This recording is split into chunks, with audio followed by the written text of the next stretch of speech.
Welcome back to the Turnbuckle Tavern and another edition of our Visit the Tavern live from No Sale Studios. I'm the Ace of the Tavern, ACEFIELD Retro, and I am joined today by the giant PAUL LAURIA. Thanks for joining me, Paul. How you doing, man? Great. Thank you for having me. I appreciate it. Dude, so great to have this, and we had this planned out for a few weeks. Been really doing the prep and the history, and you and I were talking off air, so this could be a great conversation. Yes, I'm looking forward to it.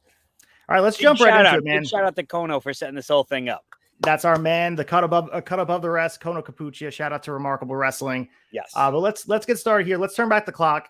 November 11th, 1993, the first Raw you attended with your best friends. Important date.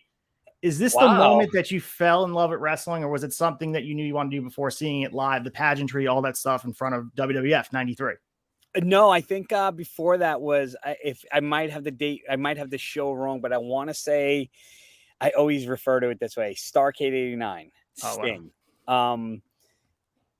I remember being a little kid in like elementary school, and I remember Ricky the Dragon Steamboat, like Saturday morning stuff, like liking, but never like passionately like thinking, oh my God, this is something I wanted. And then as I get older and you're a teenager and, you know, you're hanging out with your friends, but it's Saturday night and there's this really cool thing on TV on these Saturday nights. And it's like, you're acting like it's like you're a closet. Like, I don't want to tell anybody. I don't want to go out just yet. Cause it's 6:05. I want to see this guy Sting. Cause he's like so exciting. And then literally at that same time, that parallel time is when the Ultimate Warrior started to break in. And now I'm like, wait a minute, you got these two like iconic characters. And that's when I think I really started to go from the casual fan to, you know, I'm really starting to become like a follower, and like I could almost like fantasize about doing this. Yeah, and I mean, the beginning of your career, you circled January 7th, 1995 as your debut match with Mikey Whipwreck. You've been sharing on social media as an anniversary. This year will mark 29 years to the day on January 7th of 2024. What was the driving point that made you want to pursue wrestling and ultimately wind up training with Sonny Blaze, WWF Enhancement Lore, and Taz, if I have that correctly? No, I don't know where the Taz thing ever came from. Taz, technically speaking, has never trained any of us except for Mikey. Mikey did move on to work at ECW House of Hardcore, stuff like that. But Taz, we had met doing indies, but Sonny Blaze and with respect to Sonny, because he did give us the opportunity to do ring crew and be in the building, but technically speaking, Sonny did not train us. Sonny opened a door of opportunity for us. To be completely transparent, Sonny gets a lot of credit because he was the driving force, because Mikey Whipwreck, myself, Storm and Mike Norman, who went on to do indies, who is now co-owner of NYWC, Kid Ego Craig Casey, Master Kevin Bates, and Tantalizing Tony, right? This is a group of guys. All of us are at Raw together. Mike Norman wanted to be a pro wrestler. Like in high school, he was a great artist. He'd be drawing the Macho Man glasses on his books. Mike was the guy that wanted to be a pro wrestler. Mike was the guy with Kid Ego Craig Casey that I had initially, the first contact of a few guys that we didn't know each other. Craig and I met in high school. Craig was friends with Mike. There's this guy, Mike, that loves wrestling. And I'm like, well, I like wrestling. And then we started this little backyard thing where it wasn't a backyard thing. It was just, we'd go over each other's houses and I guess chop each other and pretend we were playing. Long story short is Mike did want to be a pro wrestler. Mike had worked at a bowling alley who one of the guys from the bowling alley knew Sonny Blaze. And the word got out that Sonny was coming to Long Island to open up a pro wrestling school. Now, this same individual, right, he offered us as kids. He said, listen, come to my house in Central Islip. And in the back corner of his yard, he had all these thorn bushes and overgrown weeds. And he's like, if you guys want to go in there and you guys want to clean that whole thing out, I'll allow you to build a wrestling ring in my backyard. And we're like, what? So all kidding aside, I don't know if it was Mikey or Mike Norman. One of them took a glass jar. They glued the lid on the jar. They taped the whole thing shut and poked a hole in the top. And it was the Ring Crew Fund. And every one of us, whenever we had a spare dime, we're throwing $5 in there, $10, $20, whatever. We'd all work. We'd throw it in this jar. And after a few months, we busted open this jar and we had this pile of cash laying there. Shout out to Mike Norman and Mikey, because they were big contributors. Mikey would just throw money. He worked at a pizza place. And we literally built like we built a deck. We built 4 posts, and we built a platform like a deck. And then we scoured Suffolk County, driving around at night, finding bed mattresses that people would throw out, throw them on the roof of the car. We'd bring bed mattresses. We laid them on this deck, put a giant tarp over the whole thing. We tightened the whole thing up. We got chains as ropes. I don't know what we were thinking. We used chains as ropes and bought turnbuckles. And then we put plumber's padding over the chains and taped that up. Well, literally, I think it was the first day we ever tried to work in a ring. We were trying to tighten the rope. Somebody bumped and the post just snapped 4x4. So somebody was brilliant enough. It might have been Bates or it might have been Norman. Somebody was smart enough to realize that, hey, there was a store out in Suffolk that used to be called Sports Authority. You might be too young. No, I know Sports Authority for sure. So we were in Sports Authority, probably looking for knee pads or something. And somebody noticed that the basketball hoops that they would sell were square. And we were like, wait a minute. I wonder if those will fit over our post. So we take everything off and we put these basketball hoops in all 4 corners over the 4x4 posts, and they fit. And now we're drilling through this, and we ended up supporting our posts, and we had this ring built, and we would wrestle in this ring. Finally, we get word that Sonny Blaze is coming to Long Island. He's moved to CI. He's literally living about maybe 2 miles from where this ring is built. So somehow or another, we get Sonny to come to one of these backyard things and watch us wrestle in the backyard, which had this weird growing following in this neighborhood because none of us were from CI. And like neighbors would come and watch, and friends would come and watch, and we kept doing these shows in the backyard. And Sonny said, well, I have this school I'm going to be opening up, which, full transparency, the school was in Pilgrim State Psychiatric Ward. Oh, wow. Yeah. And it was right between drug rehab and alcohol rehab was the Bayshore Athletic Club. And it's this little tiny building, and it was a boxing gym. So we are thinking we met Sonny Blaze, or we got okay to meet him, and we thought this is the most amazing thing ever. Like, we're meeting a WWE wrestler. Like, yes, he was an enhancement talent, but like, we're meeting a wrestler for the first time ever. And he invited us to come down to that school. And we're like, oh my God, we're going to see a real ring. We're going to do everything. And we went down there, and we had met him. And what I'm getting at in this whole entire story is we jump in the ring, we start doing our thing. And he's like, wow, you guys are really, really good. And I don't know if he said it to Mikey as well, but he definitely said it to me. He took me aside and he said, just want to let you know, as I could see how much you love this. You're a great kid. You really are. But I can't let you join my school because no one will ever pay to watch somebody 5'5" wrestle. No one will ever do it. No promoter will ever hire you, and nobody will ever pay a dime or buy a ticket to watch you wrestle. And he's like, but feel free to hang out. If you want to take out the garbage, you could hang around with the guys, like, clean up, and you can just hang out and pal around with them in the ring. But like, I can't let you join my school. Well, that turned into, there was 3 guys who joined that school: Storm and Mike Norman, the Italian sensation Gary Reno, and on that first night was a very, very young, who went on to in Indies be called Mongo Vile, who turned out to be Bully Ray Dudley. So Bully Ray was the one that was there, and he will never speak Sonny's name. He got beat in that gym. But the reality of it was, we would go down there and do anything we could. And eventually what it turned into was we just got our own set of keys, and we would all meet after work at 11 o'clock at night. The 4 of us, 5 of us, that Monday Night Raw crew you saw, we would get our own set of keys. We would drive to Pilgrim State at 11 o'clock at night, and we would just train by ourselves till 4 or 5 in the morning, and then go home, sleep for an hour, go to work during the day, get home, and we do the same thing every night. And we would just sit there and train on our own, making mistakes. And there was a lot of people along the way. There was I don't know if you're familiar with Christopher Michaels. Yeah, he's still around, but oh my God, he was one of the only people that ever took the time to literally like slow us down, work with us, do things. We met people. Primo Canera, his name was in the Indies. He was he's not Big Dick. He was Big Guido. He was one of the FBI, like 7 foot tall. Big Mike took care of us. Mike was great. And guys would come and go here and there. A couple of wrestlers would come and go, but we were basically self-taught, and got a call one day to be ring crew for ECW. And we took that self-taught to ECW. And that was our transition into wrestling.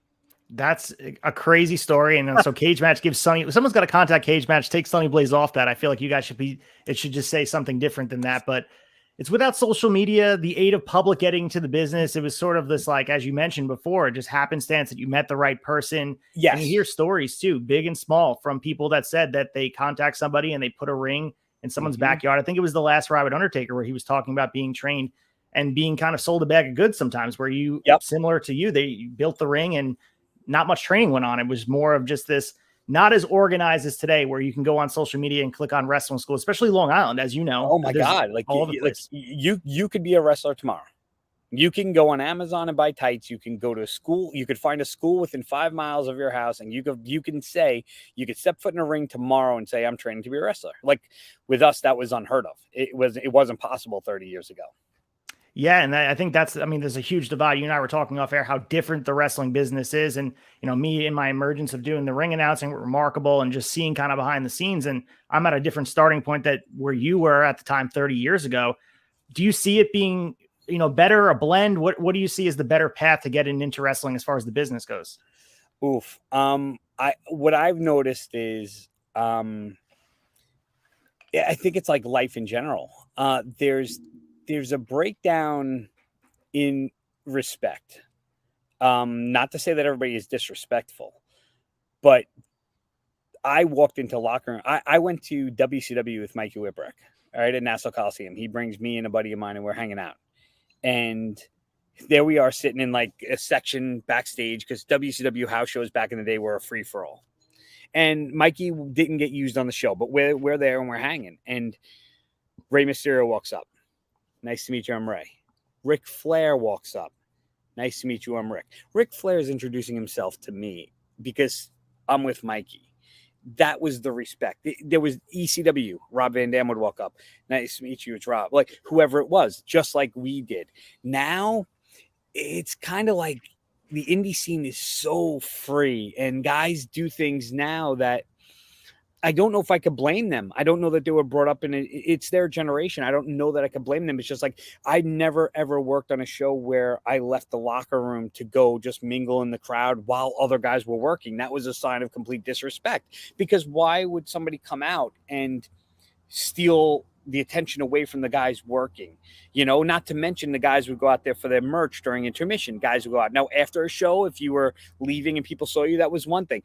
So it's just a different animal altogether, and I think it goes to what we just spoke about. I think the access to wrestling is so much easier. I think pro wrestling now is almost like it's almost like a version of dance. My daughters took dance. They drove to the local dance studio. They bought their tutus and their dance shoes, and they joined whatever type of dance they wanted to, and they did their competition. And I think that's what wrestling is now. I mean, like I said, I live in Suffolk County. Wrestling was unheard of 30 years ago as far as training goes. You had to go to Brooklyn, Johnny Rods. That might have been it. Well, now I know Remarkable is opening their school very shortly. Congrats again to Remarkable. NYWC is 20 minutes away. Creative Pro is 25 minutes away. I know that there's another school floating around somewhere that's fairly local. I don't know how active they are, but then you get deeper into Nassau County. It's so, and then you got Championship Entertainment Theater that just opened up doing some stuff on the North Fork, which is great, but it's so easily accessible. So I don't know if that old school pay your dues, and by paying your dues doesn't mean get beat up by the old guys. It's the shaking hands with everybody in the locker room. It's the sitting by the monitor. I got really upset. I won't name the promotion or anything else, but I was at a show and I was so upset because there was a match going on that I perceived as a clinic. One of the guys was a veteran. The other guy, they're both veterans, I guess, but one's been around. I'll say who it is. Papa Don. Greek guy Papa Don is phenomenal in the ring. Papa Don was working against Alvin Alvarez at this show, and these two are I'm just blown away by how talented these two are. And as I'm watching the show, I just look over my shoulder, and all I see is half of the locker room is not even in the locker room. They're just out and about. They're on their cell phones. And no one is even remotely watching. And I'm thinking to myself, this is insanity. Like, the amount of experience that's in the ring, and these guys aren't, like, as a wrestler when I grew up, like, I would sit so close to that monitor, and I would eavesdrop on Paul Heyman talking to other wrestlers, because Paul Heyman would sit in that ECW locker room, and as soon as they came through that locker room, Paul was on them, good, bad, indifferent, whatever it was. But I was listening in to hear whatever I could, watching things on the monitor, as you know, even when I was ring crew, watching and listening to everything we could. So it's a different animal, and I don't know that you could even blame a wrestler who's maybe 17 or in his early 20s, because this is the world he knows it as. Yeah, no, I mean, that's a good point. I think you can kind of transfer that logic to a lot of things in life. But, moving on to, you mentioned 5'5", Sonny Blaze wasn't a fan of it, but your moniker became the Giant for a long while. What went into that, and who was responsible for christening you with that nickname? Was it something you came up tongue in cheek to kind of spite someone else? This was the sheer genius of Paul Heyman. I think I heard a story. I never asked Paul Heyman directly why did you call me, like, because I got a call. It wasn't even from Paul Heyman, it was from Mikey. But I did the ring crew thing for a little while, and obviously anybody who ever knew the ring crew knew that at that point, like, we kind of had our little gimmicks, and we went from ring crew to being like enhancement. Like me and Mikey and Storm and Norman, you'd see us getting like choke slammed by 911 or jobbing out to somebody, right? And that turned into Mikey. Mikey really started to get the ball rolling, and Underdog Mikey was created, and the Fluke wins, and Mikey's trajectory took off. And I think probably being young, immature, and green, I probably got a little discouraged. Like, what am I doing? I'm driving to Philadelphia every weekend for peanuts to set up a ring and just get thrown around. And it's like, I don't think this is going anywhere really. And I probably didn't go that often. And whatever it was, I kind of distanced. And Mikey just kept going, and it was great. And I heard the story somewhere on a podcast or a YouTube video. I think what was Paulie's idea was Paulie needed to transition Mikey into more of a believable character. Instead of the silly story, he wanted believability, because Mikey is, pound for pound, probably one of the greatest wrestlers. I honestly feel when you watch him bump, when you watch him work, when you do everything, his execution is incredible. He understood wrestling. I think they needed to transition Mikey Whipwreck into more of a believable worker. And I don't know how they didn't really have a locker room. Mikey was the little guy. So I think the idea would have been to bring in somebody of equal stature to give a decent match to Mikey, to show him where he's not winning by a fluke and not being silly and not this, and really showcase his abilities to make him more believable, and then to grow from there.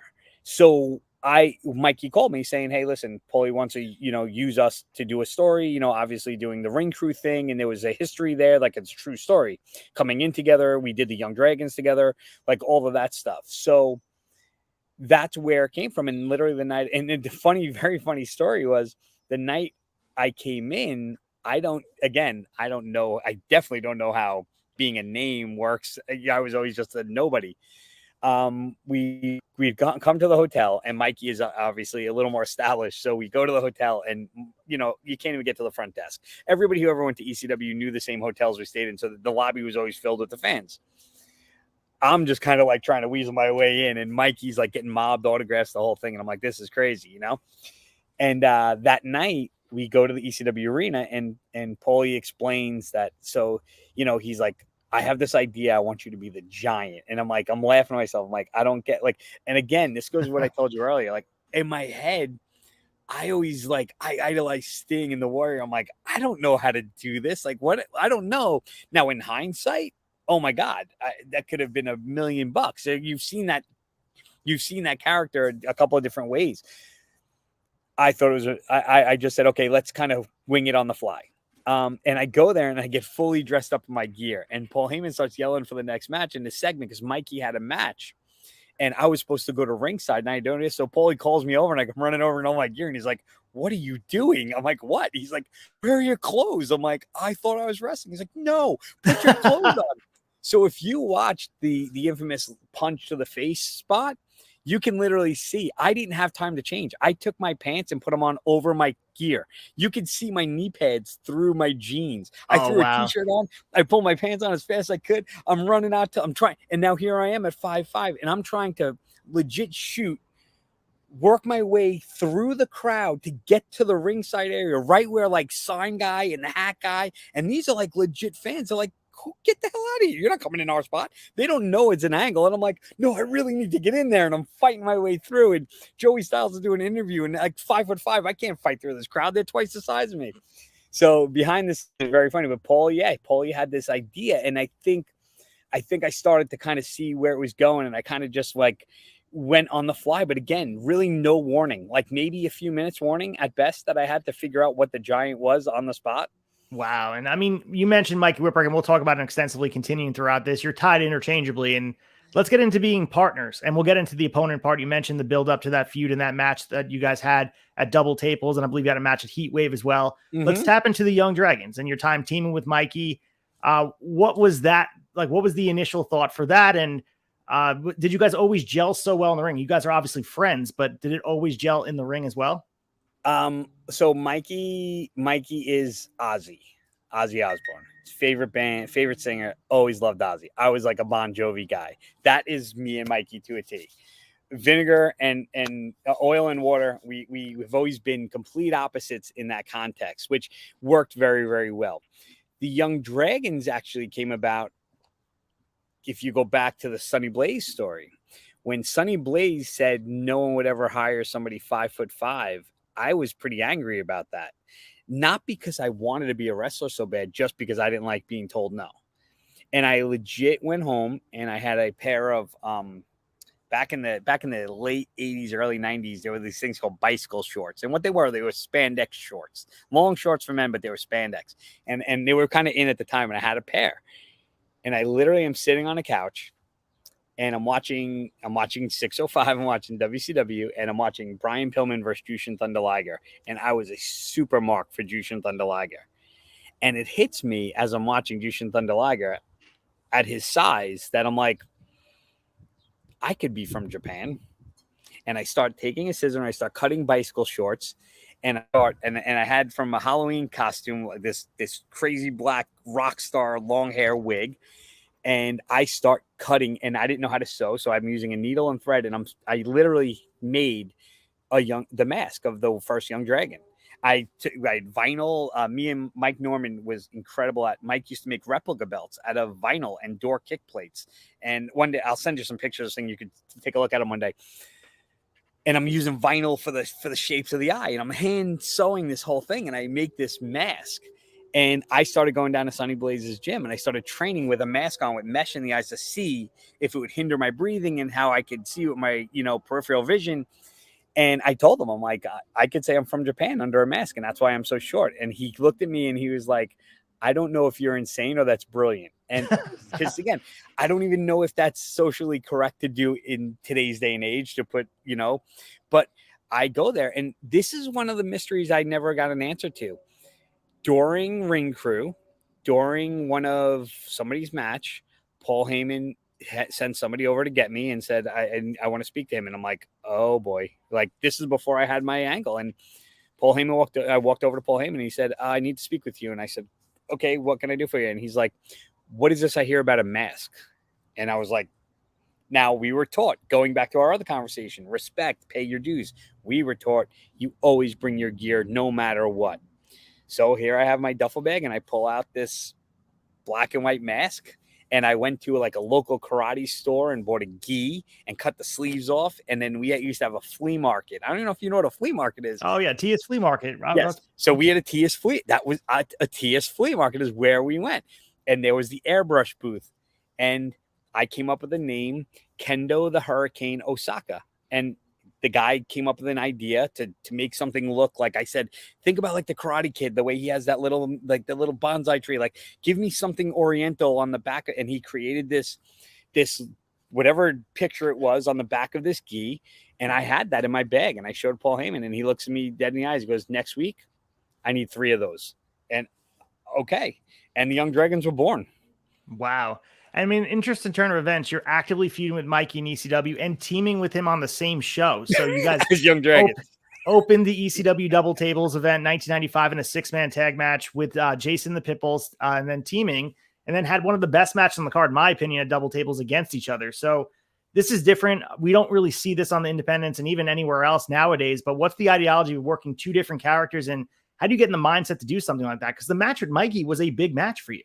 So Mikey and I, what was great about it was we were so young and we had done so much of this in the backyard together. Mikey and I had a quote unquote Falls Count Anywhere match one time where and we didn't call any of this stuff. But the funny part is we weren't great workers. We didn't know, like no one taught us how to make calls out there or how to call a match on the fly. We just didn't have anything planned out, choreographed. So we'd be in the backyard just winging it. And we were outside the ring. And I think we just had a chemistry where you could feel things. Like I remember at one point he pulls over this garbage can and the garbage can is right there. Like he's going to do something to me. But the way it was set, I'm like, oh, obviously I'm the babyface in the backyard. So obviously I'm going to backdrop him. And instead of just getting backdropped, I go to backdrop him and he just slides down my body and goes head first right into the can. Oh, and now the can falls over. And then this is just Mikey. He just gets up and the can is on him. And now he's walking around with a garbage can over his head. So obviously I got to hit him with the can. So I hit a drop kick and then we go to do something. And on the fly, he back body drops me into the guy's swimming pool. And it's like, this is one of the best we found, which is insane. Back in like 97 or 98, we were at a convention and there was a table of backyard videotapes and there was a list of the best backyard video matches and our backyard match with us in the pool. And we don't know how this guy got it. We were like number 3 on the best backyard videotape match, which is insane. But we just had this like idea that like, okay, that we always trained together. We did everything together. And again, to Mikey's testament, he just understood. He understood like that a worker, his job was to make the other guy look good. I didn't understand that. Like I used to just go out there, try to make myself look good. Like I want to do the cool high spots and make myself look good. If I do this really cool move, I'm going to look awesome. Mikey got it so early, which is why I think his trajectory and his journey took him to do what he did so well, where I didn't understand psychology that way. I thought psychology meant structuring a match like choreographing it. And that's not what psychology is. Psychology is that symbiotic relationship of calling something and hearing the crowd's response and knowing what's working and giving them a little and taking back. And it's not choreographing, and I choreographed so much back then. So once we were in ECW, there really wasn't a whole lot to think about when it came to Mikey. It was except for the fact that this is the first time I'm being the heel and he's the babyface. And I wasn't used to that. That threw me off. That threw me for a loop because I would go for moves that really I had no business doing as a heel. And I'm getting like an applause or a little standing ovation. And I'm like, I'm not supposed to be doing this, but it was just second nature. I didn't know how else to go about it. I'm trying to implement like, how do I be an asshole while hitting these moves? Which is so weird because like some of my friends were some of the best heels I've ever seen. And I never really picked up on their, characteristics of how they were doing this. Like I should have just stopped and thought for a second, like, all right, what would Kid Ego do in this spot? Because he was so good at being a heel, and I didn't. I just kind of, everything was so real time that you were just going on the fly and doing it. But yeah, we would do the Young Dragons as a tag team, which was easy because usually they were squash matches. They didn't really push the Young Dragons, but then working against each other, it was second nature. And again, I guess the beauty of it was I didn't really get thrown into ECW, to go work with, Stevie Richards and go work with this guy and that guy. It was right away I got thrown in with my best friend at the time. So it's like, it was like you didn't really have to think at all. And again, that was also a detriment to me because that's a lot to happen overnight. The next day you're somebody in ECW.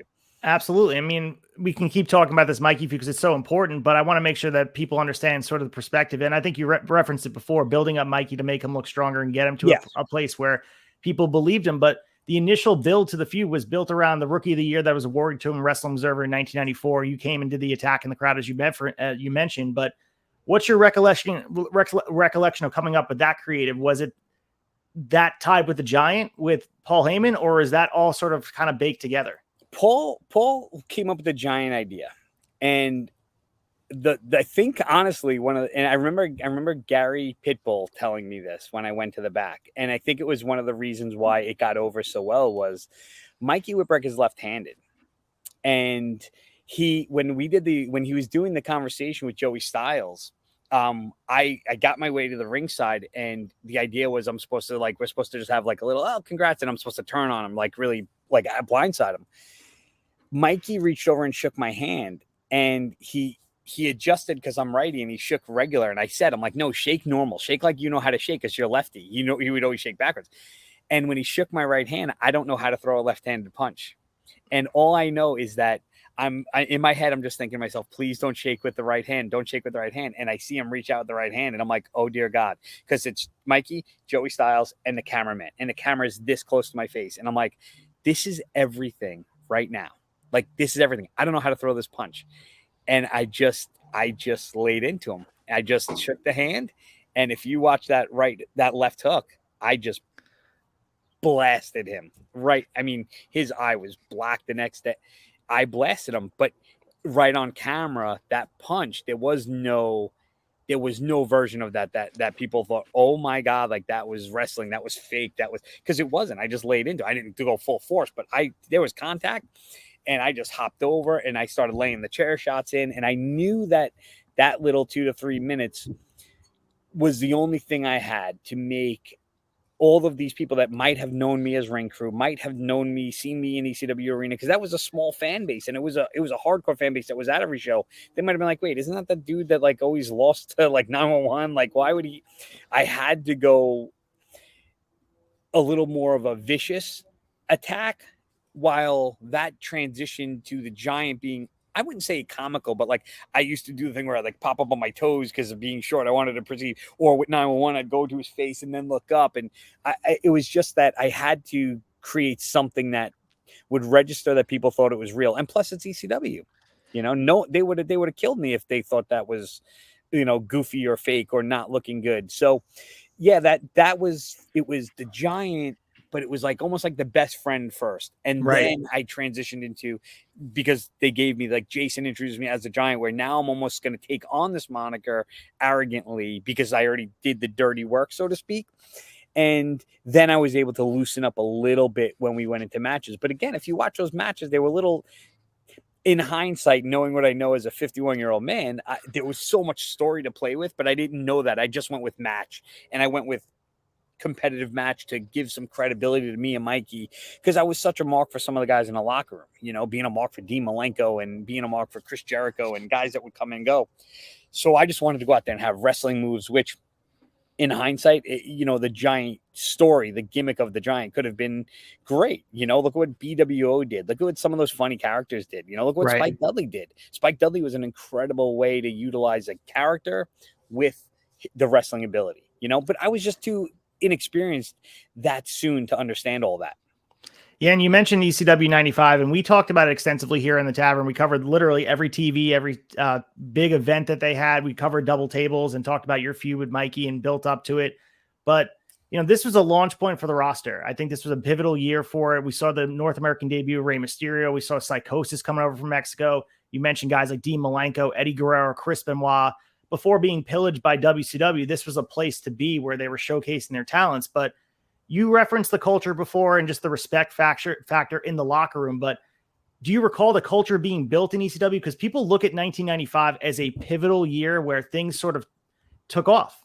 Yeah. So what's so cool about it is I find myself in this gray area of wrestling, because I was not Mikey Whipwreck. I was not the ECW superstar that went on to WCW. I'm not Tommy Dreamer. I don't have the history of Taz. I didn't become the next Stevie Richards or anybody else. Essentially, I was a one-hit wonder of wrestling in ECW. But yet, at the same token, I was only there for the 2 years, essentially. But I honestly feel I was there for the greatest 2 years as far as roster caliber goes. I mean, to walk in, and because when I started doing Ring Crew, when we walked in there, you got to understand something. We walked in there, Road Warrior Hawk was there, Jimmy Superfly Snuka was there. This is when it was Eastern Championship Wrestling. That transitioned into, I mean, I was there when Sandman wasn't doing the Sandman, the hardcore Sandman gimmick. He was in his first gimmick. Tommy Dreamer was still wearing suspenders. You know, he wasn't hardcore Tommy Dreamer yet. And I was there for that transition. I was there to see Taz do what he did. I was there when Dean Malenko, Chris Benoit, Sabu, Al Snow. I mean, I can go on with the laundry list of names. Chris Jericho coming in. And it was the ultimate time. And yeah, it's crazy now in 2023 to hear how the 2300 arena is this legendary ECW arena. Like, you had to be there then. And I'm like, yeah, I was. That was an amazing time. And to see the clips of the infamous Paul Heyman speeches. Yeah, I heard those speeches. And so I do feel, even though I was not there very long, I did not have the career in ECW, or as mainstream goes, that the other wrestlers had, but I was in such an amazing time to be there. So there was so much cool stuff that I was able to pick up on and learn and see, that when I took that into the indies, it was invaluable to me. Yeah, absolutely. I mean, you referenced Paul Heyman before. He's heralded as a creative genius by all, like whether he's on front of the camera or behind the scenes, and the majority of wrestling community would agree with that. Do you have any specific stories outside of the one you just told about the Giant, him kind of understanding the dynamics of what would make Mikey Whipwreck get over with the ECW audience, about him really honing into what the revolutionary style was? Do you have another specific story about Paul Heyman on a day-to-day? Yeah, so it turned out to be that everybody talked about the Kool-Aid of Paul Heyman. I honestly don't think I ever experienced the Kool-Aid factor, because to me, it was first, oh my God, that's Paulie Dangerously from WCW. And then he was, oh, he's the booker of ECW, but Todd Gordon is the owner of ECW, because that's when I was there. Then it transitioned to, oh, Paul took over ECW. I wasn't there during the infamous money problems or any of that.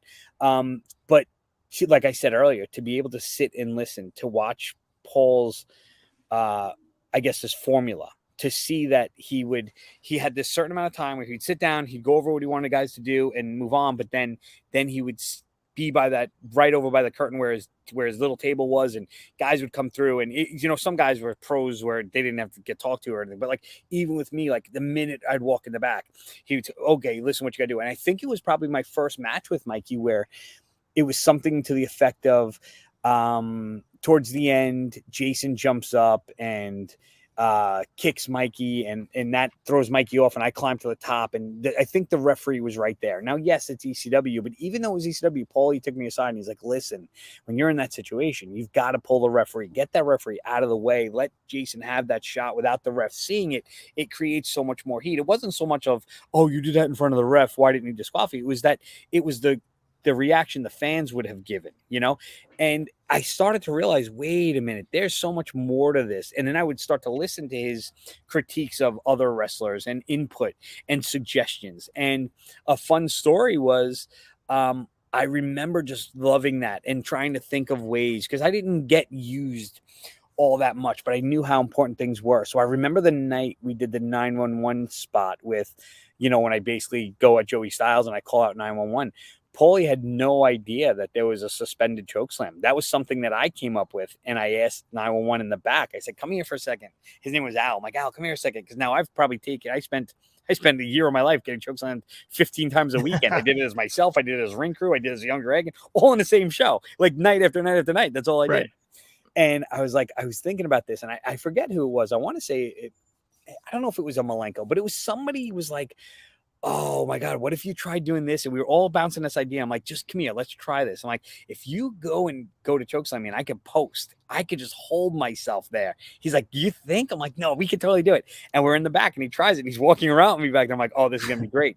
So if you ever watch that clip of the first, when he goes, I do the thing, I shove Joey shoves me back. No one's got me. Paulie does like a gesture of up and down in the same token. And no one goes up. And Paulie goes to go down and realizes I'm still up, and he starts jumping around like this, like, oh my God, because that was a total shoot. He had no idea that was coming. And what I realized was, in the back, no one would walk around with me, and he put me back down. But as I was up there, I'm thinking to myself, how am I getting down? Because when he goes to slam me, if he doesn't swipe my feet out and put me down normal, I'm going to go down, feet back, and smack. And dude, I got my bell rung so bad on chokeslam number 2. You can see my head just bouncing off the mat. That the third chokeslam, I don't even remember it happening till I saw it on TV, because my head was just bouncing off of the canvas like a basketball, because there really wasn't a safe way of doing it. And then it wasn't long after that Big Show started doing it, where he'd hold, but he would hold and then he would swipe the legs and just drop somebody down. Now one kind of just threw me, and I kind of just went smack right into the mat. But, Paulie was great with stuff like that, and it was such an awesome time. Man, before we move too far away from ECW, there were talks in my research of doing the ECW 95 show of this arena being built in Queens, kind of the parallel to what they were doing in Philly. Any word on that? Do you remember that being talked about, potentially having an ECW arena in Queens? And if so, do you think it would have changed the trajectory of ECW having kind of this other hub of a historic arena to have, shows at? It's an interesting question, obviously being a hypothetical. I always think that the ECW arena had the allure, and clearly it does, because it's been 30 years and people still look at it as the place. But on the flip side, and a nice fun backstory was when ECW took over Elks Lodge. And the reason why I use the term takeover was because I was working for an indie company called UCW that we were the ones that ran at the Elks Lodge. And it was a company run, and it was me and the boys. And I remember Mikey was going to come down and check out one of the shows, because Mikey was full-time with ECW. We're just doing the indie thing, and we're running at the Elks Lodge in this company. We weren't doing it. Maybe we were selling like 100 tickets, maybe 120 at best. It was not what ECW did to the Elks Lodge. But this place was insane, because it was like the third or fourth floor, and we had this big ramp on the stage, and we had to carry it up a fire escape. Like, it was crazy to set up there. But Mikey and Bully Ray show up at one of our shows. And literally, Bully Ray went to work on the owner of the building, and like literally, it was like the month later, we're like, yeah, we're gonna run somewhere else because ECW just booked Elks Lodge, and ECW took over the Elks Lodge that we were in. But it was literally because we invited Mikey to come to one of our shows that Bully Ray, because I didn't know Bully Ray behind the scenes was like booking venues for Paulie at the time, and when you see the way the Elks Lodge was almost adopted by the ECW fans, you realize that the fans were the ones that dictated this type of stuff. It's almost like the current AEW crowd. I don't know if the AEW crowd is that strong now, but when it first started, like, the fans were almost trying to outdo each other at every arena. So do I think if ECW did have its own hub, like a legit hub, I'd like to think that the fan base probably would have tried to make it as legit and compete against the Philadelphia crowd. It would have been fun to think about, and it was only short-lived. I saw in the Observer newsletter pop up. They're thinking about it, and I think it just fell through a lease situation. But it's it's fun to think about. I don't think it would have changed the business model. But you mentioned UCW, Ultimate Championship Wrestling, and it was a short-lived promotion in Brooklyn. Yes. ECW went by the wayside in 2001, but you worked there 96 and 97, and really, I mean, UCW was in New York. I mean, did it have the same energy as ECW? You mentioned they took over the Elks Lodge, 120 fans, but did it have sort of a theme to the shows, or was it just a place for you to get some more reps? For me, I think they had a lot of ambition. It was the first place we were ever approached with quote unquote contracts. Like, and for us as indie guys, we're thinking, oh my God, this is amazing. Like, we have a company that wants to contract us. That's great. Like, you're guaranteed paydays. It was really good for me because I already had the ECW moniker behind me. So I was able to negotiate a much better price than I ever did before on the indies. And their intention was really, really cool. The intention they brought Bruce Harden to help with us. We had Jim the Anvil Neidhart, Marty Jannetty, Tatanka. We had guys coming in, like WWE guys. Like, they weren't going to be afraid of that, even when the shows weren't producing much money. I just didn't have a whole lot of say creatively what they were doing. I kind of had creative over my own. Like, I would suggest, like, hey, what if I get to work with so and so and this guy and that guy? And there was kind of an interior group of guys that worked there. There was a guy by the name of Shark Attack Kid, who was an incredible talent back in the day. Tiger Khan, who had passed away at a very, very young age. The Pharaoh, Black Sheep. Like, there was this group. And then here comes the quote unquote HWA guys, which is myself, Norman, Kid Ego, Master Bates. Like, and now we come in, and there was kind of a little bit of a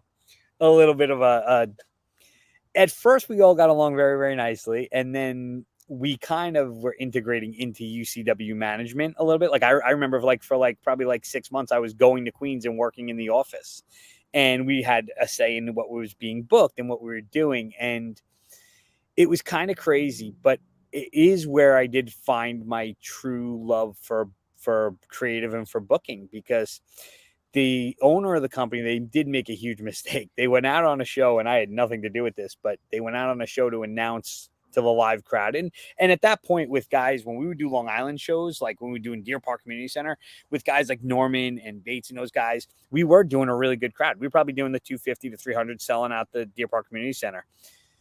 They announced that I think we got like the Ultimate Warrior or somebody. And we were like, wait, what? We got the Warrior? That's insane. But then they made it public and then it wasn't a sealed deal.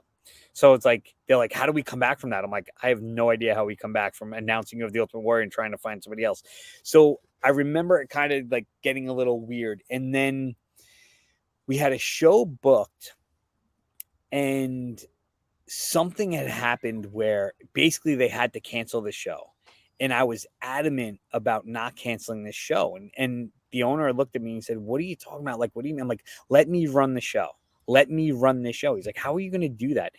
We literally had 8 guys. We had 8 guys to run a show, like 8 workers. We go to this little room and there's 8 of us standing in the locker room. 8 of us with 1 referee and a ring announcer, and to what we spoke about before the show. And I'm like, how are we going to do this? And I'm like, well, I'm the champion. I was the lightweight champion at the time, not the world champion, the lightweight champion. And I'm like, we're going to do a tournament. We're going to do a tournament for the belt and everybody's going to work double duty. And and it was the little engine that could, man. These guys worked. I didn't even work on the show. These guys worked their asses off. And this crowd showed up and it sold out. And 8 guys carried an entire show. And it was kind of like this cool, like iconic moment for us as friends to know that a promotion was going to do something. They were going to bail. We said, no, keep the ring, keep the date, keep everything. We're going to do this. We can make it happen. And we made it work. And that was probably one of the, I guess, the pillars of wanting to do like the HWA, like, because I knew we had the ability. I knew we had connections. I knew we knew enough talent, and I knew we can do this type of thing. And that was kind of a cool moment. But yeah, UCW definitely didn't have like the following. It was your typical indie show. It was cool. It was a lot of fun. We made a lot of good friends. We had really good fun matches in there. Did some really cool innovative stuff for the first time ever with each other. And you'll never, it's always awesome when you're doing that type of stuff with your friends at the time, you know? Yeah, absolutely. And I mean, you mentioned the birth of HWA, Hardcore Wrestling Alliance, and started by you and Mikey. Short-lived, but hugely influential for what you guys did running out of New York. By a lot of accounts, this promotion had the spirit of ECW with its own different flair. Talk about the motivation to get this started with Mikey and what made it so special. You referenced sort of falling in love with creative over there in UCW, but what was the initial of like, we got to do this right now? So it was myself, Mikey, and it was Storm and Mike Norman. Storm and Mike Norman, probably the most critical of the 3 of us, because Mikey, we were out having lunch or dinner one night, and Mikey was kind of getting he was just kind of getting tired of the WCW run because they weren't using him, so he's not on TV yet. Yeah, he's a WCW worker, but then just not, they're paying him, but he's not working. And we had tried to open up, like, I guess, a quote unquote wrestling school, probably maybe a year or 2 before that. And like this little building, but it was only because we knew a guy that had a ring, and this guy had a ring and he would put it up in his backyard every so often. We literally had drove around the neighborhood. He lived right near us. I'm like, somebody has a ring near us? No way. And we would drive around and see if we could hear the ring, anything. Long story short, we connect with the guy. So what happened was, I think we just decided, like, let's like get a building and like do a school or something, just so we can have the ring up all the time and not have to ask this guy, like little kids, like, can I come to your house and play? Like, we just like, so that wasn't really, so me and Mikey and Storm and Mike Norman were out to lunch or something, and we were bouncing around just a couple ideas, probably had one too many Long Island iced teas. And somehow or another, I think the combination of like, we should just do what we've always done. Like, we did the HWA, but it was only a backyard thing.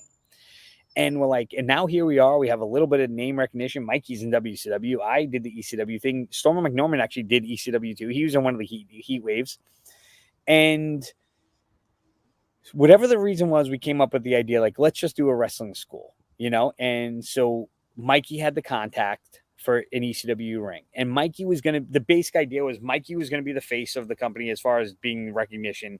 I was probably going to be more of the brains as far as the business operation goes. And Norman was definitely the heart. I mean, this guy, he just loved it. And he was so damn creative. He was so good at building things, painting things. He used to make his own tights, his own gimmick. He just creatively, like, we really had, as a team, we had everything covered. And Norman also worked in like a furniture place where he built custom furniture. So like we knew we could do all this stuff.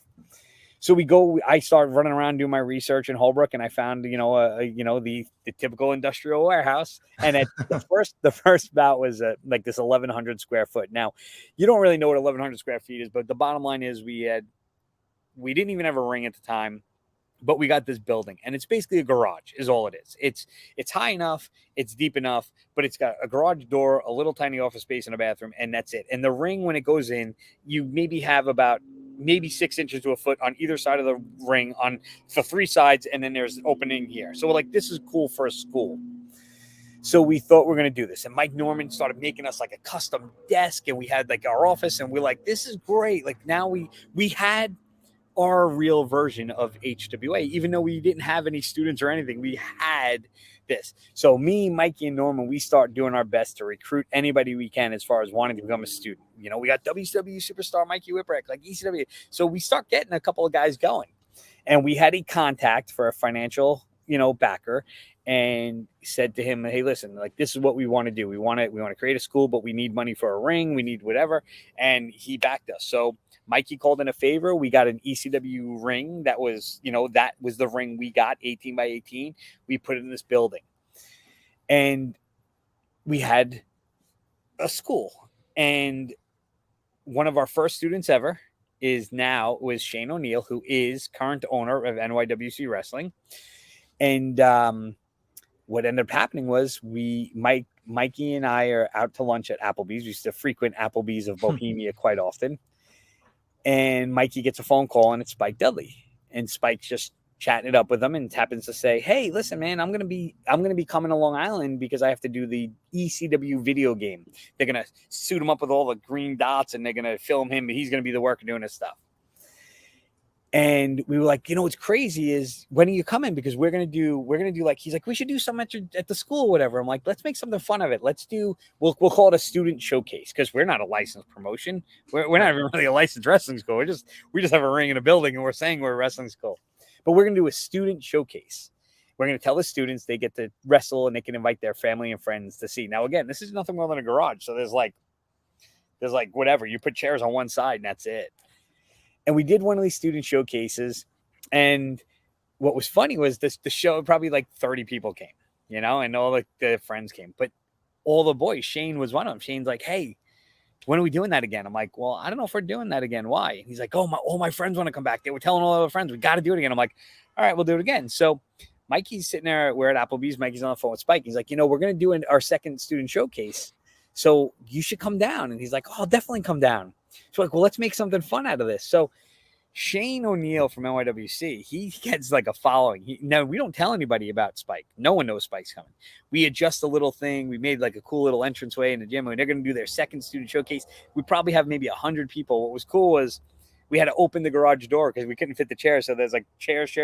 Now they're going into the parking lot, like, because you can only see it from one side.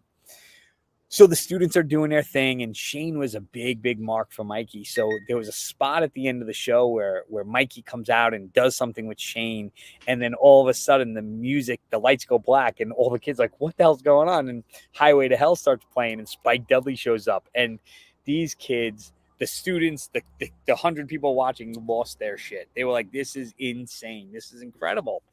So again, the next day we get a call. When are we doing that again? Everybody wants to come. We know everybody. And we're like, this wasn't really a thing. Like, we weren't really doing this, but yeah, let's do it again. And it was just by random coincidence that the owner, the landlord of our building, had come over and said, hey, I don't know if you're interested or not, but the unit on the end is available. And it was like a 4,000 square foot unit. So now we're talking about, wait, what? And we're like, when's it available? He's like, well, you guys can go in this weekend. Now, I think they were going to get us in. It was like, they told us this on like a Saturday, and we were doing a student showcase on Thursday. Oh, wow. So we literally, all hands on deck. We've got everybody, and we decided dude, we did not have the income to take on a 4,000 square foot building. I have no idea what we're thinking, but we start literally hand loading the stuff from one unit, running through the parking lot to the end of the unit. We're bringing, and this place was enormous. It was like, if you've ever been to NYWC, that was HWA. That's the second coming of it. That's what it was. But we didn't have any of the things NYWC had. We didn't even have electric. We had a buddy of ours. He was an electrician. We didn't even have ladders or scaffolding. We were driving a U-Haul truck in the building, and he was on the roof of the U-Haul truck running extension cords through the rafters of the ceiling to our little locker room. And we're building this. And within like 5 days, we build this makeshift arena. We go down to Taylor Rental, which was a thing back in the day. We're renting 300 chairs because we're going to do this student showcase and everybody's going to come. And again, having a few contacts, we had Spike, but like, we got to do something else. So we called little Guido. We're like, hey, Guido, are you available to come down? He's like, sure. So we're going to do this match. It's going to be me and I forget what it was, me and Mikey with Spike, but then Guido's going to be a surprise. And here we are doing a student showcase, which is quote unquote for basically an unauthorized outlaw show because we were not licensed by New York State Athletic Commission to do these, but we're doing them anyway. And we started doing this show, and we did another one, and now here comes Guido, and then this underground concept starts, just the groundswell starts getting bigger and bigger, and we're not licensed. It's 1998. There is no internet really. There's no online. There's no promoting. We're not saying anything. It's all just going by word of mouth. So we just announced we're going to do another show the next date. We literally tell them that night, like, come back. And it was like every third Thursday or something. And that was it. It took off. And it got to a point where we were packing out standing room only. We didn't have guardrails. Like we didn't have mats. It was chairs were probably a foot away from the ring. And we would pack out. I think we got close to like 500 to sometimes 600 people. Wow. There was a couple of nights where we had to turn away quite a few hundred people. And it was unbelievable. We were running these things on a Thursday night at night, and the industrial space we had, everything else was open during the day. So the parking lot was full, and it took off. Man, that's wild. And you referenced Mikey making his debut in WCW in 99. He also came back to ECW during this time, and you referenced he wasn't being booked. But were there any conflicts from ECW that made it tough for Mikey to be active with HWA during this time, or was he able to kind of keep two things separate? No, and to be totally honest with you, ECW had just opened up the House of Hardcore Wrestling School in Deer Park on Pioneer Drive, and that was Taz and Perry Saturn, and Mikey was kind of helping out at the time a little bit. And then they ran into some problems with construction wise. They had to redo some stuff and they had to close down. So there was a point where we told Mikey, we're like, listen, HWA as a school was running, I think we ran Monday to Thursday nights. We would run Monday, Tuesday, Wednesday, Thursday. Guys would either go Monday, Wednesday, or Tuesday, Thursday. And we're like, but during the day, if you want to come down and train anybody during the day at HWA, the ECW guys, you can use our school like that. So I think ECW at the time was run by so many of the workers that there was no real conflict with anything like that. Very interesting to think about, especially like the timeline matching up. But you guys were honored, HWA honored today on the wall. And still, if you guys go to NYWC Sportatorium, you guys can see the banner that honors HWA in the Hall of Fame. So Go back to the day that you guys were honored. It was a big, very awesome moment. The Hall of Fame ceremonies that NYWC does are so amazing for the talent and also for HWA. What does that mean for you, that hanging as a reminder for those that paved the way throughout HWA, and also seeing what NYWC is, kind of keeping that spirit going? The honest truth is it was surreal, and not because I expected it to be. It's because I didn't expect it to be.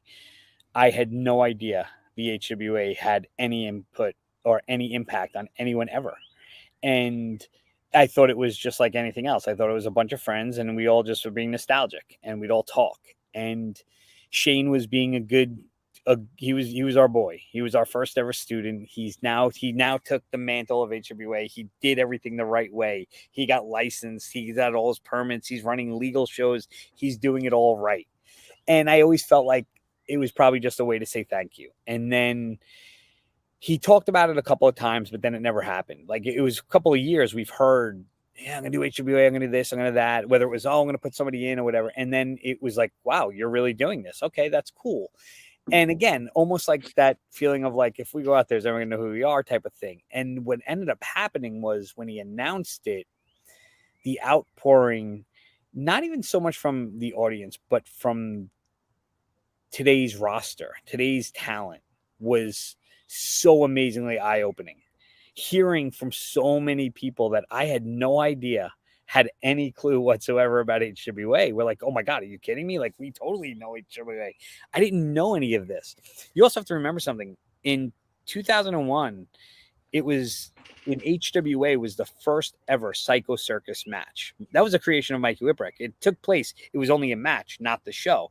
It took place in HWA, and it was Team Whipwreck and Team Lauria, and that was my last match ever. And I was the only one that knew it was my last match ever. I had known that the day my wife tells me she's pregnant and we're going to have, because we just had gotten married in 2000. And I knew once we had a child, I was not going to be doing wrestling because I had to work. Like, I was working full time, but then I was going to HWA Monday through Thursday. And then I was still wrestling on the weekends as well. So I was just never here. But I'm like, when you get pregnant, like, I'm done with wrestling. Like, that was it. And she had told me she was pregnant, and I knew, I'm like, okay, so this is going to be it. And I didn't want to make a thing out of it, but I'm like, this will be my last match.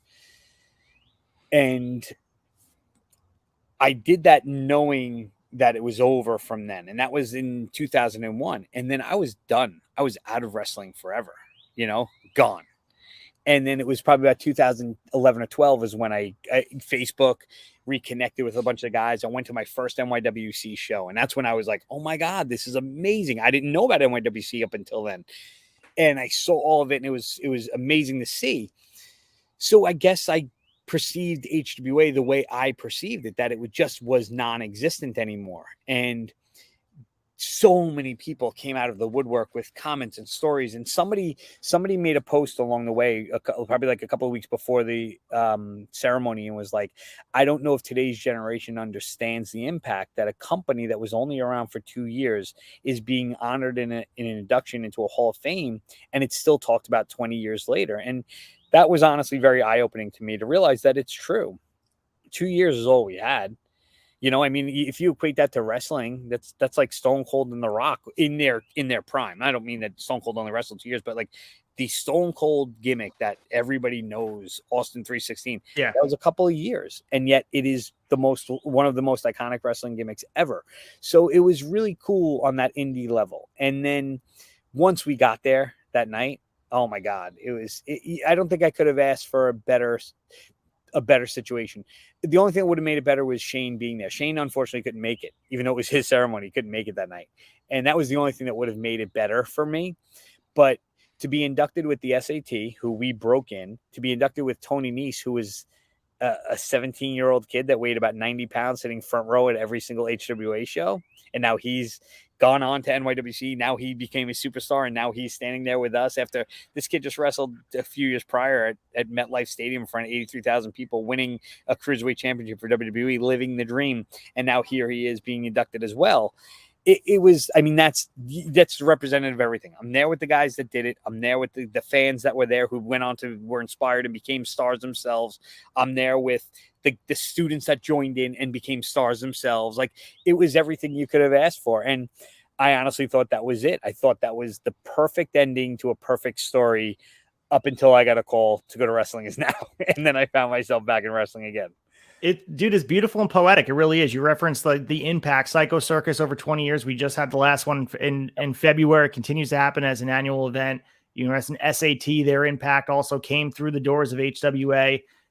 Tony Nese is a fan. You touched on all of it. It's just beautiful, poetic. And as you mentioned, it's cool to go to the arena, and, Remarkable is running their schools temporarily while, the other schools getting ready in August.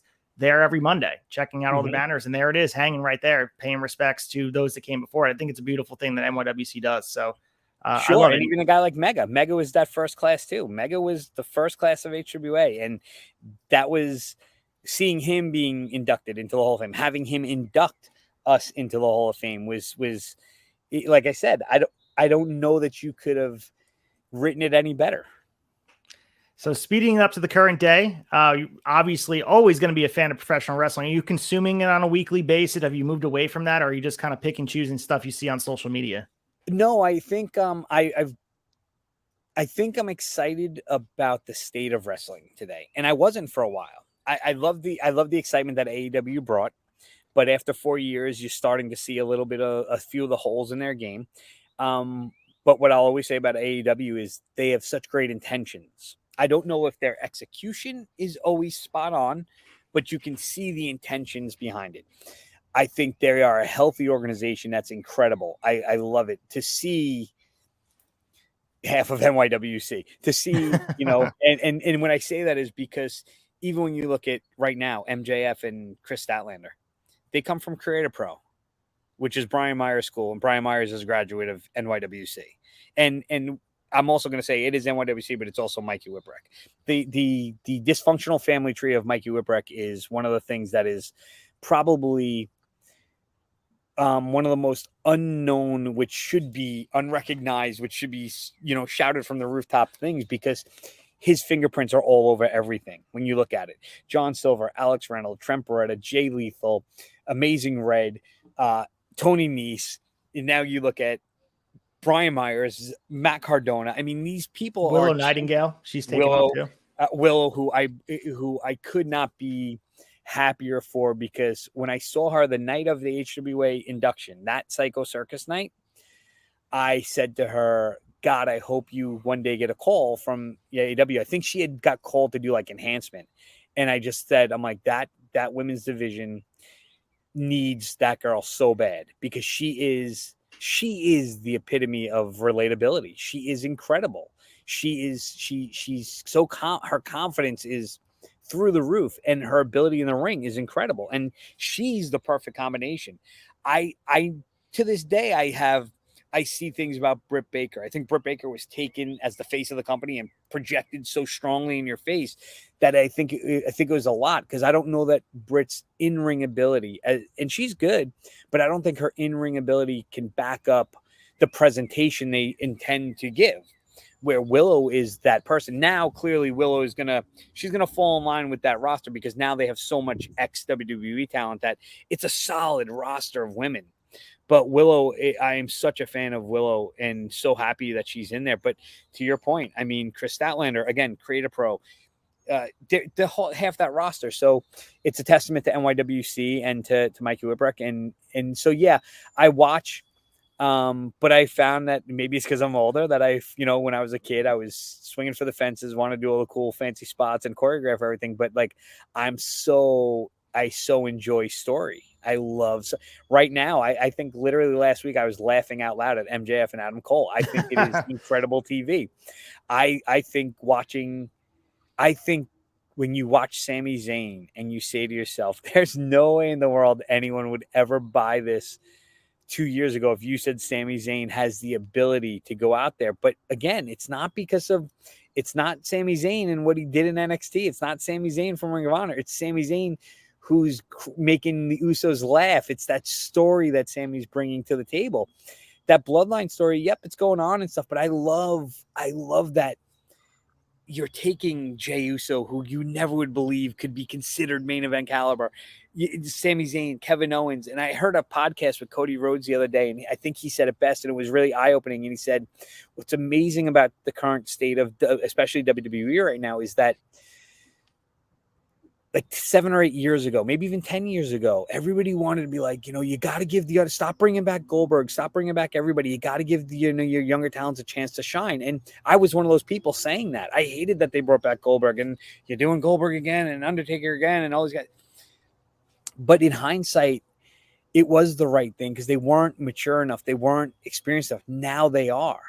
Now it is believable that Kevin Owens can headline, Roman Reigns can headline, Sami Zayn can headline, Jey Uso can headline. It's believable. They're older, they're more mature. Cody Rhodes, if you looked at that roster 10 years ago with the same guys, right, and look at their status on a card and said to yourself, in 10 years, they're going to be the top stars running the WWE, where it's the most financially marketable company in history. It's making more money now than ever before.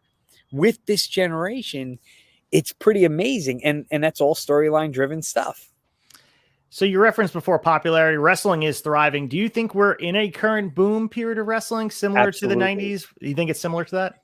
Yeah, and I think it's this generation's version. I don't know that they're ever going to get the Attitude Era that we got. And that was fun. Our Monday Night Wars were fun. But it goes to what we talked about. It goes to that evolution of what wrestling is today. I don't know. it's hard to compare AEW and WWE now, because they really are becoming apples and oranges, where it's not just because it's two wrestling companies. WWE is a predominantly storyline driven company. AEW is a predominantly wrestling company, where guys like Chris Jericho will implement stories, guys like MJF and Adam Cole implementing stories. But for the most part, it's wrestling, and they're trying to cater to that wrestling audience, that Ring of Honor audience, that New Japan audience, and it's cool. But I do find myself where, if this was 2 years ago, I was loving the energy coming off of the show. I find myself on DVR or fast forwarding AEW sometimes a little more, because it's not as storyline driven, and there's a lot of disconnects for me. And in WWE, they've picked up their game, and again, this is a big turnaround, because I think if you asked me this question a year ago, I probably would have said, yeah, I DVR WWE, I don't really watch it. And AEW is, I watch it because, again, it was such a fun thing to watch, to see a crowd get that excited. It was just so refreshing to finally see that, especially coming out of a pandemic where we saw nothing. Yeah, and I think the biggest thing, as you mentioned, AEW has yet to have that transcendent story. People can kind of target the Hangman and Kenny story, but it hasn't really reached the level. If you look at this Bloodline storyline for WWE, they are people WWE with the mega powers. This is on the same landscape of this. So I think AEW really needs that transcendent story. And there's almost one on the tee for them with Punk and the Elite. That's right there for them, but they're refusing to touch on it. It's funny you mentioned that, because I had this conversation with a good friend of mine who's super involved in wrestling, Tantalizing Tony. The dude is everything wrestling. And we were talking about how the MJF Adam Cole storyline, how it ended last week with the belt situation. It literally is the mega powers with Hogan, Savage, and Elizabeth, except without Elizabeth, it's with a belt. The way MJF has just instantly turned because Cole touched his belt, it's very similar to that. And it's funny, because being involved in this business for so long and watching it, the avenues they have. I just don't know which way they're going to go yet. And it's fun. Are we going to feel bad for MJF, or is this going to be the ultimate heel turn on Adam Cole? Is Adam Cole going to turn on MJF and people are going to feel bad for MJF? There's so much you can do with it, but that's the fun of this. The fact that we're talking about why I want to watch it tonight, so I can see where it's going. That's what wrestling is. That's the epitome of what we're supposed to be doing. I don't want to have a conversation where I'm like, dude, it's so boring that I just DVR'd. I already know what's going to happen. I don't know what's going to happen. And that's what makes it fun. Listen, I don't believe that Jey Uso is going to beat Roman Reigns. I don't believe he's the one that's going to do it. But I also didn't believe Sami Zayn was going to beat him, but I sure believed it when it was happening, that I'm like, they're really going to pull the trigger on this. And that's the beauty of wrestling. For me to be involved in wrestling for 30 years and I'm sitting on the edge of my seat and wondering, I don't know where this is going, that's a great feeling. If you're gonna watch it, that's what you're going for. Yeah, and it's suspending belief in the moment. Those near falls, those 2 and 3 quarters need to make you believe. And there was a few of those for that Sami Zayn match. I'm sure at SummerSlam, the Jey Uso match will have a lot of those too. So it's going to be exciting, man. But part of the show, as we kind of wind up here, is talking about future stars of wrestling and being tapped into the local scene. Wrestling seems to have more young talent than ever. Do you have 3 guys in mind, or 3 girls, or anybody that you can recommend to people to check out, that this person is going to break out and maybe impress people in the coming year and even moving into 2024? Yes, definitely. As much as I hate to admit it, I am a super fan of the cause of it all, Joey Conway. I believe Joey Conway is absolutely destined to do this. Not just because of his in-ring. He puts so much effort into every little thing that he does. His humility, and I say that with respect. He's probably going to get mad if he ever sees this, because I'm saying he's humble when he's really not. But his humility, and what I mean by that is that he doubts himself at times. And I think that keeps him balanced. But if he had half the ego that I had at his age, my God, he would be, because he is truly Joey Conway, and I've said it to his face. Joey Conway is a wrestler I would build a company around. He is just believable. He looks great. His ability in the ring is great. And I am just a super, super fan of hating Joey Conway. The next one is somebody I did not know until I started with Wrestling Is Now. He instantly won me over, and I believe is so amazing as PJ Savage. PJ Savage is probably the most believable person when he cuts a promo. I truly believe like he is going to either kill you, love you, whatever it's going to be. He's so real. It's literally like talking to your friend when you're watching him cut a promo. And it's almost like if your friend was mad at you and you got that friend that's just going to be to shoot and just lay it all out. That's how he cuts his promos, and I believe it. He's to me, he's an indie version of, and I mean this in the promo sense. He's the indie version of an Eddie Kingston. The way his delivery comes out, it's so real to me. And his in-ring is incredible. Everybody that I'm talking about, their in-ring is incredible regardless. Because I just think that he's just so talented. And I just want to see his bubble get bigger because I think he's very, very predominantly like Brooklyn based and does a lot of stuff in that little area. I really want somebody local to start picking him up and bringing him out here and, you know, getting more exposure. Go to the Northeast, go, you know, I know Boston's doing some great things. Out here is doing phenomenal things, but I'd love to see PJ Savage break out because I do believe that PJ Savage is just so amazing at what he does. And there's a couple more, so I'll give an honorable mention. But as far as tag teams go, I believe that the diamond in the rough is got to be the Slime Balls. And the truth is, I wasn't totally sold on the Slime Balls the first few times I watched them. It wasn't until I started talking to them personally and I started to understand where they were coming from and what their intentions were. And then I got to book them myself and got to see them firsthand. And they are just young and hungry. And if you give these kids an inch, they are going to kick in the door and they are going to steal your show.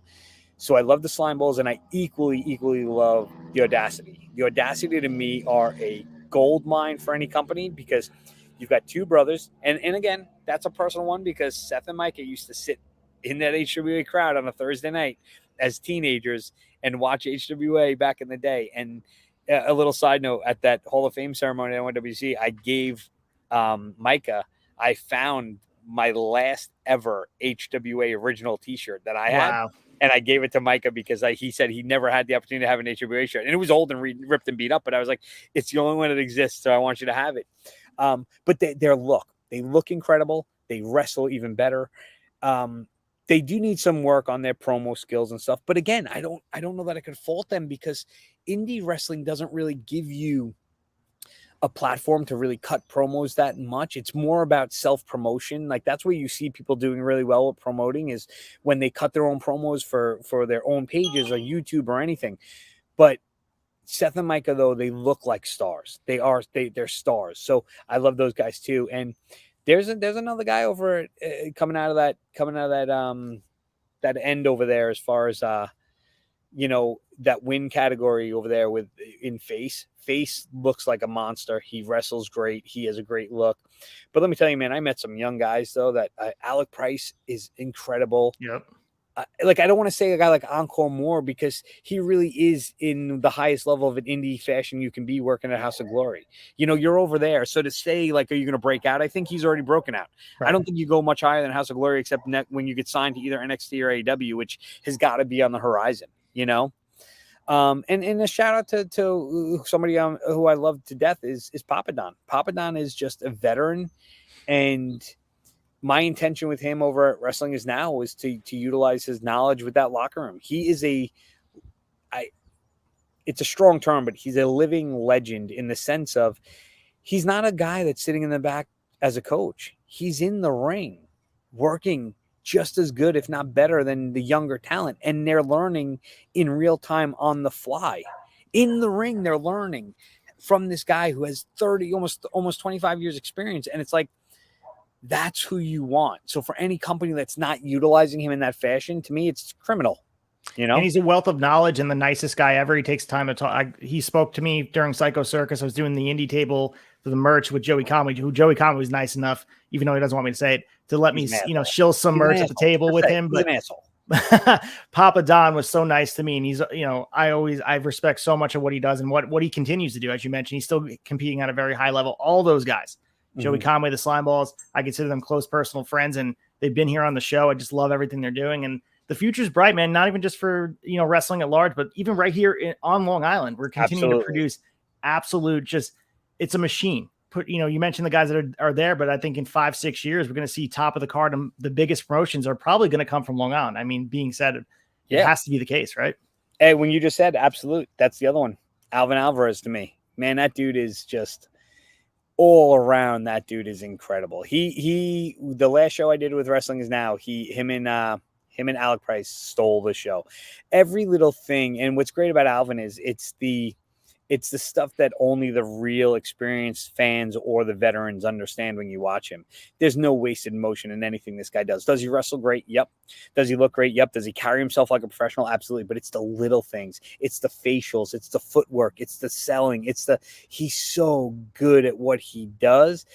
The dude, him and Alec Price, to me, I told him those guys stole the show. Like he is just another one that's just a gold mine for anybody that tries to grasp him up. Yeah, and Alvin's actually doing the thing that Chris Jericho did. I saw he's been posting on social. He's been keeping track of every single match he's had, so I'm curious to see if that gets released in a book format. That's just really cool to do, because a lot of guys lose sight. You do so many bookings over the course of a month. You're like, did I wrestle this guy before? I don't remember the date. He has the exact date, win, loss, and also the crowd and where he was. It's amazing. Yeah, and Alvin's good like that. He's smart. He's very, very good. He's so easygoing. Like when it comes to ideas and booking, and he still loves it, because he would text me like crazy. I have an idea. What do you think of this? Right. And that's the greatest thing ever, And so, yeah, Alvin, even though you asked me for 3, I probably gave you about 7 or 8, but it's just it is truly how I feel. Like those guys are the ones that are on the list of, if you're going to do a startup company, if you're going to say to yourself, hey, I need that core to start building around, that would be the core, Obviously, if Willow was available on the indie level, which I don't think she's going to be available, because I just see her going higher and higher up the food chain of AEW, where that makes her less and less accessible to the indie circuit. Willow would be another one that would be just a no-brainer. Absolutely. Have you seen that match with Athena from Death Before Dishonor last weekend? Yep.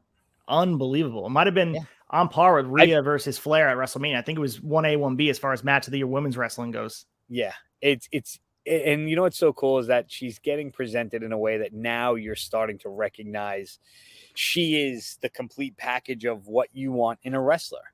She's, yes, as a baby face, she's great, but she's fun. She's interactive. The fans register with her. She's great in the ring. She has a good look. She's totally confident in what she does. She's a great representation of what women wrestlers should be. You can't peg her and say, oh, she's just eye candy, or she's just this, or she's just that. It's not that at all. She is the complete package overall, because she will out wrestle you in a heartbeat. She's paid her due. She's wrestled all over the place and has so much experience. That's why she got recognized for what she's doing, and she deserves every ounce of what she's getting. And I don't know if I should say this on this. I mean, I'm sure most people know, but like in real life, her boyfriend, Rex Lawless, Rex, as far as being a big man goes, Rex put in a bunch of work. He lost some weight. The dude looks phenomenal. Yep.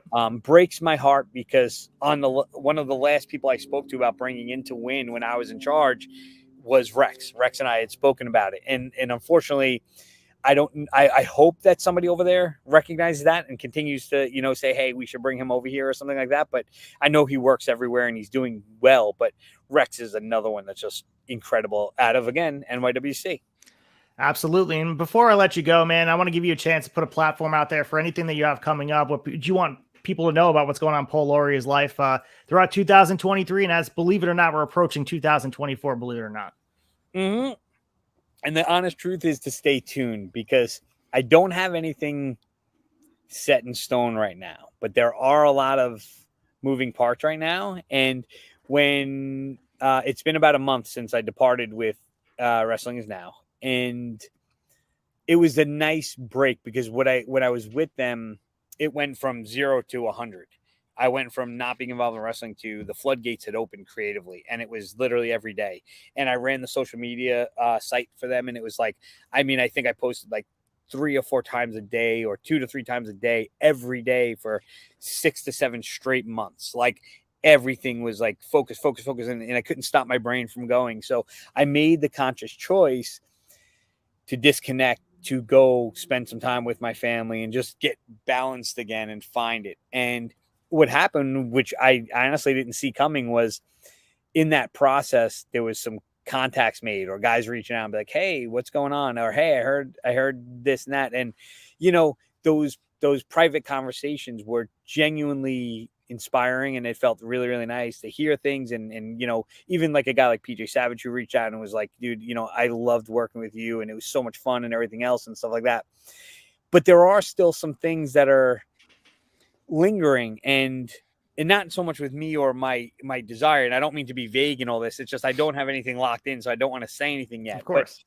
But there are some things still out there that, you know, just trying to navigate to find the best path in which to get there. And, you know, we'll see what the next few months brings us. Well, this was a pleasure, man. I really appreciate you taking the time and telling your story. And I had a really good time talking about the history of ECW and the stuff with HWA. It was great to hear from the source himself because, dude, I mean, awesome time. We could talk for another hour and a half about the future of wrestling. It's been so much fun. You're always welcome to come back on here, and I look forward to talking to you soon and maybe seeing you in person soon throughout these Remarkable shows. Come out and check out some of what we're doing here at Remarkable Wrestling. Kono is running an awesome show and continuing with, you know, awesome stuff. We got I actually Machine Guns coming out in September. It's gonna be amazing. I actually texted Kono 2 weeks ago. I was at a family function with my cousin and my cousin's son, who's 14 now. He's a bit of a wrestling fan, and I knew about the show that he had gone to. It was a Remarkable show. Because I got a text from Joey Conway with my cousin's son, because I was like, keep an eye on him, like, don't be an asshole. And I was talking to my cousin's son. His name is Will, and I'm like, so Will, did you enjoy the show? He's like, oh my god, those guys were so good. I'm like, so what'd you love about it? And I'm like, so did you get to meet anybody? He's like, yeah. And he was super, super excited. And he runs over with his phone to show me a picture of him and Kono. And I took the picture and I texted it to Kono. I'm like, you are a class act, because I'm literally sitting with my cousin's son right now who's talking about that. So I'm super excited to see where Remarkable is going. I'm super excited about their school. I definitely think it'll be such a nice change of pace to see, like, you know, again, in a good way. Yep, you got NYWC over here, and now you got Remarkable over here. You got Creative Pro. It's a good, healthy environment for everybody to compete with. It's great for people who want to achieve wrestling to have opportunity now and be able to do it, you know, in a more reasonable fashion. So, yeah, dude, we're gonna see each other again. We will. Of course. And you guys, if you're listening to this, go to remarkablewrestling.com, pick up tickets for Own the Night, September 16th. It's going to be Kono Capuccia, Chris Sabin. Check out that video on social media that was edited. It gave me chills to see. He's been waiting for it all his life, man. Phil Collins leading it in with the lyrics. But Paul, this has been great, man. And for everyone listening here at the tavern, I really appreciate the time listening. We'll catch you guys after a while.